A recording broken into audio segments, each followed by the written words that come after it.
ইসলাম ধর্মের সূচনা হয় ৬১০ খ্রিস্টাব্দে যখন মহানবী হযরত মুহাম্মদ সাল্লাল্লাহু আলাইহি সাল্লাম এর উপর প্রথম ওহী নাজিল হয় মক্কার হিরা গুহায়। প্রথম ওহী ছিল ইকরা পড়ো। সূরা আলাকের প্রথম আয়াত আল্লাহ পাঠাতে শুরু করেন কোরআনের আয়াত জিবরাইল আলাইহিস সালামের মাধ্যমে। মক্কায় কঠিন নির্যাতনের মুখে মুসলিমরা মদিনার তৎকালীন ইয়াসরিব হিজরত করেন। ৬২২ খ্রিস্টাব্দে এই হিজরত থেকেই ইসলামী ক্যালেন্ডার হিজরি সন শুরু হয়। মদিনায় পৌঁছে মহানবী হযরত মুহাম্মদ সাল্লাল্লাহু আলাইহি সাল্লাম ইহুদি ও অন্যান্য সম্প্রদায়ের মধ্যে একটি চুক্তি করেন যা মদিনার সনদ নামে পরিচিত।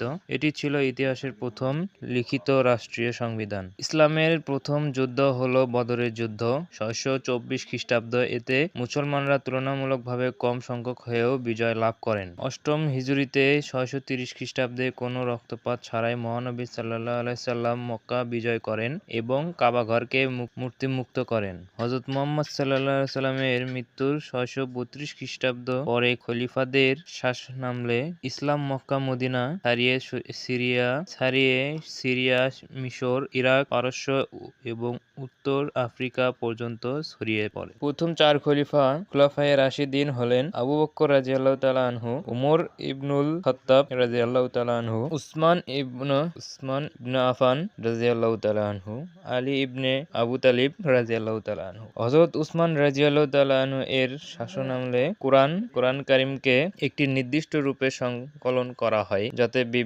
বিভ্রান্তি না হয়। ইসলাম শুধু ধর্ম নয় বরং বিজ্ঞান, চিকিৎসা, গণিত, দর্শন ও স্বাস্থ্য কলার বিকাশেও গুরুত্বপূর্ণ ভূমিকা রেখেছে। বিশেষ করে আব্বাসীয় খিলাফতের সময় অষ্টম থেকে ১৩শ শতাব্দী গোল্ডেন এজ অফ ইসলাম নামে পরিচিত।